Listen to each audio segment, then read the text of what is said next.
You have to hear this to believe this. The International Criminal Court in The Hague is contemplating issuing arrest warrants against senior Israeli government and military officials as war criminals. This would be an outrage of historic proportions. International bodies like the ICC arose in the wake of the Holocaust committed against the Jewish people. They were set up to prevent such horrors, to prevent future genocides. Yet now, the International Court is trying to put Israel in the dock. It's trying to put us in the dock as we defend ourselves against genocidal terrorists and regimes, Iran of course, that openly works to destroy the one and only Jewish state.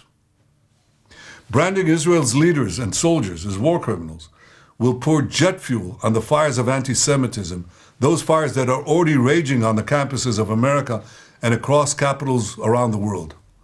It will also be the first time that a democratic country fighting for its life according to the rules of war is itself accused of war crimes. The Israeli army, the IDF, is one of the most moral militaries in the world. It takes endless measures to prevent civilian casualties, measures that no other army takes. It does so while fighting a terrorist enemy which uses its own civilians as human shields. You know the truth. Hamas places its weapons, its terrorists, in hospitals, schools, mosques, and throughout civilian areas. They do this in order to win immunity and to maximize civilian casualties.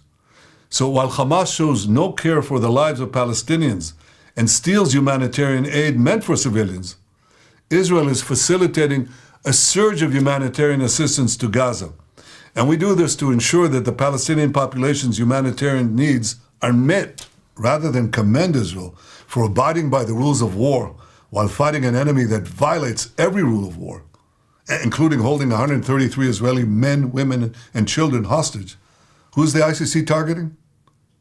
The democracy called Israel. And in targeting Israel, the ICC would be targeting all democracies because it would be undermining their inherent right to defend themselves against savage terrorism and wanton aggression. Clearly, this threat by the ICC is not an attempt to enforce the law.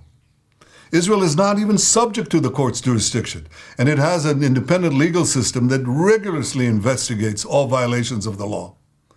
Rather, this ICC attempt is an attempt to paralyze Israel's very ability to defend itself. The government and people of Israel reject outright this grave threat to our security, this grave threat to our very existence.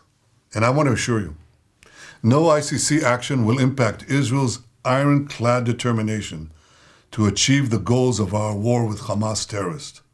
We will destroy Hamas's military and governing capabilities in Gaza. We will release all our hostages, and we will ensure that Gaza never poses a threat to Israel again. Israel expects the leaders of the free world to stand firmly against the ICC outrageous assault on Israel's inherent right of self-defense. We expect them to use all the means at their disposal to stop this dangerous move. 6 months after the terrible Hamas massacre of October 7th, 80 years after the horrors of the Holocaust, the Jewish state calls on decent people everywhere to reject this outrage by the ICC, to stand with Israel as we fight the barbarians of Hamas and Iran, and as we work to secure a more peaceful world.